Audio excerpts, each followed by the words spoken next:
As përforcimet e bëra së fundmi nuk e ndihmuan vllazninë e basketbollit të meshkujve që zhgënjeu sërish në Qazim Dervishi pasi u mund nga Tirana. Bardablut fituan me një 3 pikësh të shënuar në sekondat e fundit të ndeshjes duke vulosur shifrat 83-82. Rivaliteti në këtë lojë ishte i fortë. 10 minutat e para, shifrat ishin të barabarta 23-23 për të dy skuadrat, ndërsa në periudhën e dytë miqt luajnë më mirë dhe fitojnë me rezultatin 24-21, duke shkuar në pushim me avantazhin prej 3 pikësh. Tirana vjen të luajë mirë edhe në periudhën e tretë, duke thelluar rezultatin me shifrat 20-13 dhe duke krijuar përshtypjen se do të dalë fituese, por kuqeblut e drejtuar nga Eni Llazani reagojnë mirë në periudhën e fundit. Ata arrin të barazojnë rezultatin, por 10 minuta para fundit ndon sullheqin 82-80, një gjuajtje e lirë humbur nga Arnold dhe aksioni i miqve sjell koshin që vulos fatin e kësaj ndeshje. Si rrjedhoi, Tirana arrin të marrë një fitore të vlefshme në Shkodër, ndërsa Vllaznia rëndon pozitat e saj pas këtij takimi.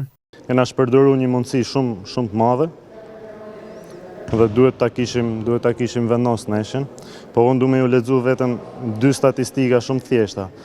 37 personale janë caktuar ekipit ton, sot 19 ekipit kundërshtar, ma bën pak diferencën e sulmeve.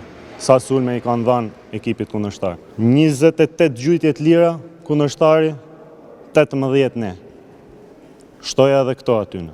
Vjen lojtari i Tiranës mshan me rob shpiret këtu para stolit tonë, dëgjon gjithë pallati plot. Arbitri edhe komisari nuk dëgjojnë.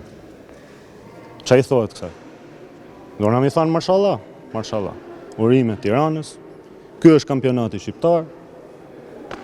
Na detyrojnë me vu durt në kokë, po s'kemi ç'bëjmë. Ky është realiteti.